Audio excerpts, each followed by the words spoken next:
The real reason General Motors sabotaged the electric locomotive. This is the truth behind the $100 million scandal that changed American railroads forever. For decades, the electric engine was the king of the rails. It was faster, stronger, and more reliable than any diesel. In the 1940s, machines like the GG1 were the peak of American power. But then, one of the biggest companies in the world decided to make that power vanish. They did not do it because the technology failed. They did it because of a secret deal made in a boardroom filled with smoke. General Motors spent millions to make sure the best engine in history never saw the light of day. They buried the blueprints. They tore down the overhead wires. They forced the railroad to buy a slower, weaker future. Why would a company destroy the perfect machine just to protect its own monopoly? And what really happened to the engine that should have saved the American railroad? The Pennsylvania Railroad's electrification was a triumph of American engineering. Overhead, the catenary lines carried 11,000 volts of alternating current at 25 cycles per second, power dense enough to light a city, but here it fueled motion. Every mile of wire, every steel portal, every auto-transformer substation had one purpose: to feed the GG1. Not just a locomotive. A machine built for war, peace, and everything in between. The pantograph, a steel arm arcing skyward, pressed against the wire with the force of a blacksmith's hammer. One slip, and the circuit would snap. But in the hands of shop engineers, it was a symphony of copper and steel. Drawings from the Altoona shops show the current's path, from the catenary, through the pantograph, into the main transformer, then split by a tap changer into 6 traction motors. Each motor, a 1,620 horsepower dynamo, could push the GG1 to 100 miles per hour without breaking a sweat. The dynamometer sheets do not lie. Continuous output was 4,620 horsepower. Peak tractive effort was 95,000 pounds at 30 miles an hour. The numbers are printed in grease and carbon, not public relations gloss.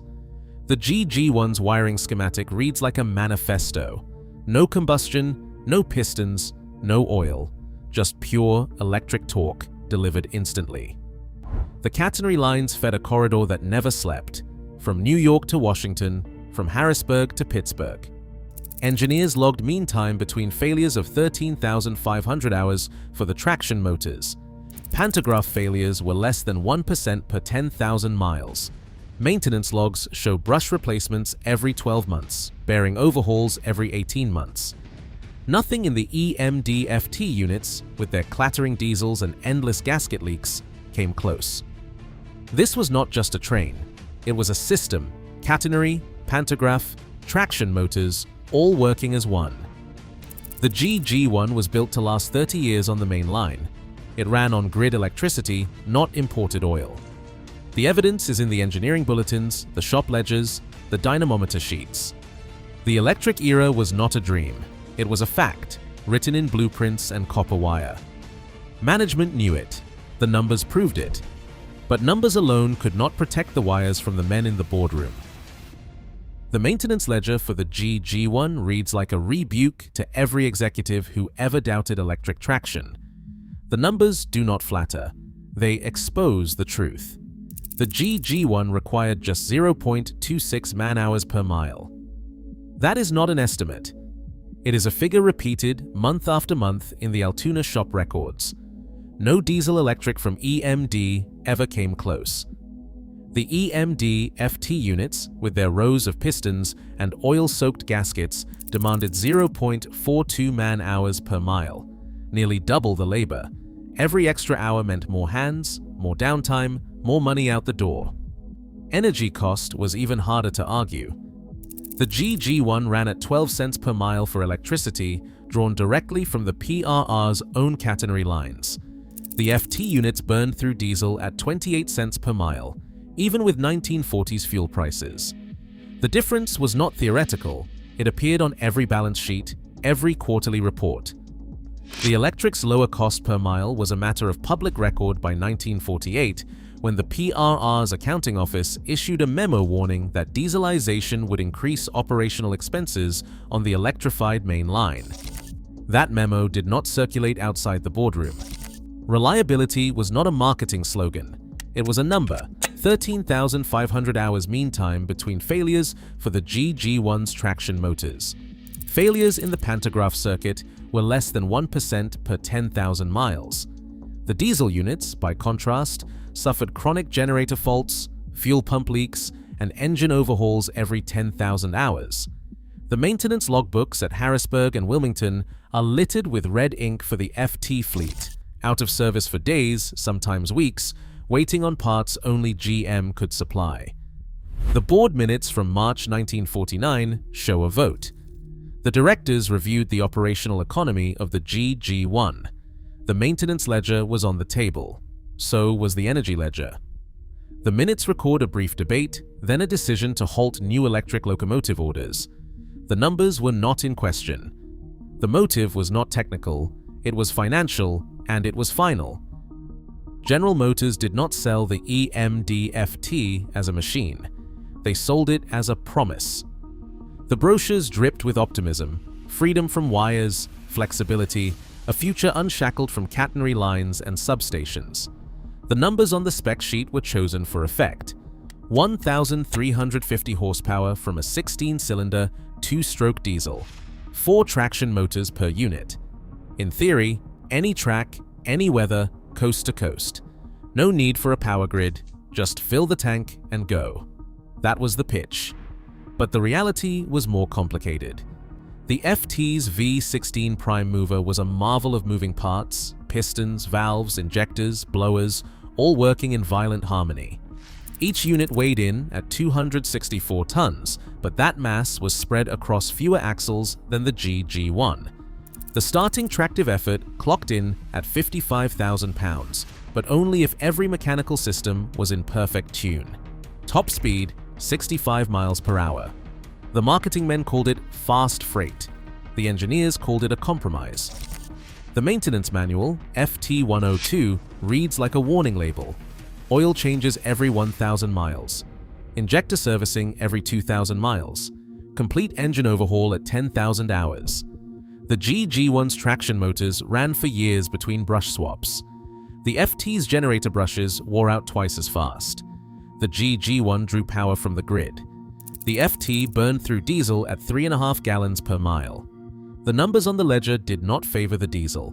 They favored the parts department. General Motors knew what they were selling. Not a revolution in railroading, but a subscription service, planned obsolescence delivered on a schedule. Every gasket, every piston ring, every filter was another line on the balance sheet. The FT was not built to outlast the GG1. It was built to guarantee a revenue stream. The real innovation was not under the hood, it was in the contract. The real engine of the diesel invasion was not horsepower or tractive effort, it was the fine print. The Chesapeake and Ohio's invoice tells the story in black and white. A 12% rebate, but only if the railroad signed a 5-year loan at 4% interest, financed by General Motors. The numbers looked generous. The catch was buried in the contract. Accept the rebate, and you took the loan. Take the loan, and you bought not just a locomotive, but a leash. The General Motors finance memo spells it out. Discount contingent upon exclusive parts supply and overhaul service for the duration of the loan. That is not a partnership. That is captivity. The railroad got its shiny new EMDFT units, but every gasket, every piston ring, every brush and filter, those came straight from General Motors price lists. No substitutions, no outside vendors. The bundled parts clause locked railroads into a closed ecosystem with prices set at General Motors' discretion. The ledger grows fatter with every shipment. A planned obsolescence memo circulated to finance chiefs in 1942 reads like a confession. Service interval and replacement schedule to be coordinated with parts sales targets. The locomotive was engineered to generate invoices. 5 years later, when the last loan payment cleared, the engine block was due for overhaul. The rebate was a mirage. The real cost was paid in dependence. The exclusivity clause finished the job. Railroads who took the deal were barred from buying electric or even competing diesel equipment for the life of the loan. The contract did not just sell a locomotive, it sold a future where only General Motors held the keys. The finance trap was set. The sabotage ledger would come next. The paper trail is not subtle. Every major transaction, from the National City Lines takeover, spells out the plan in dollars and demolition orders. The Chicago Surface Lines contract, signed in 1947, contains a single clause with a price tag: 1,200 miles of catenary wire to be stripped, sold, and gone within 2 years. The language is not an accident, it is a mandate. The buyer, National City Lines, was not a neutral party. General Motors held a 40% equity stake, confirmed in 1949 on SEC Form 13G. GM's board minutes from March 1948 record the vote to increase investment, specifically to accelerate bus conversions and asset liquidation. Accountants at National City Lines moved fast.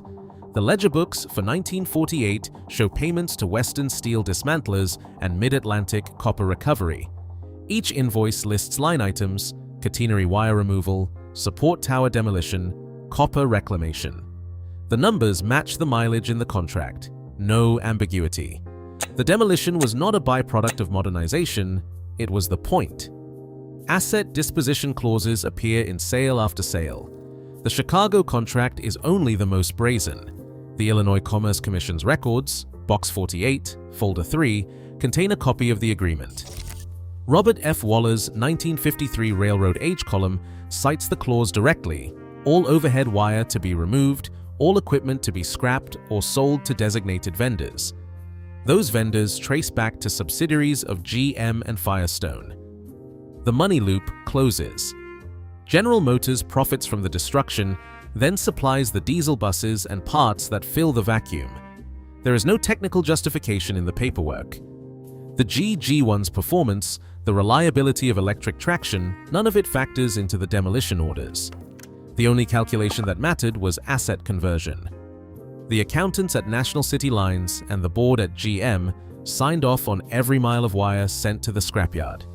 The hardware was not obsolete, it was erased by contract. In 1949, the Justice Department finally called General Motors to account. The United States versus National City Lines docket reads like a ledger of corporate sabotage. General Motors executives, summoned before the Senate Antitrust Subcommittee, faced a stack of evidence: bundled sales contracts, exclusivity clauses, and asset disposition mandates. The senators asked one question over and over: why destroy a working electric system? The answers came wrapped in legalese and corporate doublespeak. The truth sat in the accounting records. Lobbying expenditures for the diesel campaign reached at least $300,000 by 1955. The Senate record shows General Motors earmarked funds for railroad and transit policy, with a sizable chunk funneled into the relentless promotion of EMDFT units. The lobbying ledger lists meetings, dinners, and policy briefings with lawmakers. The number is not a guess. It comes from the Senate's own expense disclosures. General Motors played the game with a checkbook, not a technical argument. When the verdict came, it was a farce. The court imposed a civil penalty of $125,000. That is less than 2/1,000ths of the value of the Pennsylvania Railroad electrification. The GG1 fleet and its catenary lines represented hundreds of millions in public and private capital. The fine was pocket change, no executive lost a bonus. No contract was reversed. General Motors paid the penalty and continued to dominate the diesel market. The parts replacement revenue stream stayed intact. The monopoly power remained untouched. The Senate hearings produced a stack of transcripts, but no real reckoning. Senators pressed General Motors' legal counsel about the destruction of electric infrastructure. The answers circled back to market efficiency and customer preference. The ledger books told a different story. The real damage was not technical. It was systemic, calculated, and deliberate. The legal system tallied the crime, then shrugged. The numbers speak for themselves. The penalty was a rounding error. The sabotage was permanent. Europe and Japan did not abandon electrification. They doubled down. In France, the TGV runs at 186 miles per hour, powered by high-voltage catenary lines. The system is not a relic. It is the backbone of national transport. The French rail network is over 50% electrified. In Japan, the Shinkansen covers 1,700 miles of track, all under wire. The punctuality rate is 99%, measured in seconds, not minutes. Tokyo to Osaka in 2.5 hours, every train electric, every schedule precise. The numbers are not marketing. The International Union of Railways reports that 60% of all passenger rail in Western Europe runs on grid electricity. In the United States, that figure is less than 1%. The speed gap is not a rounding error. The TGV set the world record at 357 miles per hour in 2007. The GG1 hit 100 miles per hour in 1935. No American diesel ever came close. Electrification is not nostalgia, it is a proven advantage measured in speed, reliability, and cost. The rest of the world kept the wires. Only the United States tore them down. The price is paid every day in slower trains, higher fuel bills, and a rail system stuck in reverse. The evidence is not locked away. Anyone can pull the records. The Pennsylvania State Archives holds the original GG1 shop drawings and maintenance ledgers. The Pennsylvania Historical and Museum Commission runs the request portal. Fill out the form, pay a small fee, and the engineering bulletins arrive in your inbox. The numbers are there, black and white, no spin. The GM Heritage Center in Michigan keeps the board minutes, sales contracts, and the infamous exclusivity agreements. Access is restricted, but the request process is public. Researchers can cite the collection numbers. Every clause, every rebate, every parts lock-in is on file. The National Archives and Records Administration, NARA, stores the antitrust trial transcripts, the Senate hearings, and the original asset disposition contracts. These are not rumors, they are government records, open for Freedom of Information Act requests. The file numbers are listed in the finding aids. If the story sounds unbelievable, check the archives. The paper trail survives. The sabotage was not just a rumor. It is documented in the ledgers, the contracts, the legal filings. Anyone with the will can follow the money. The evidence is waiting. Demand to see it. Today, the catenary lines are gone. The pantograph is a museum piece. What replaced them is not progress. It is planned obsolescence, engineered by General Motors for monopoly power and a guaranteed revenue stream on EMD-FT units and traction motors. The cost is paid daily. Slower rail, dirtier air, lost excellence.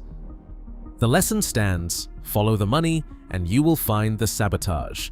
Drop your thoughts below. So.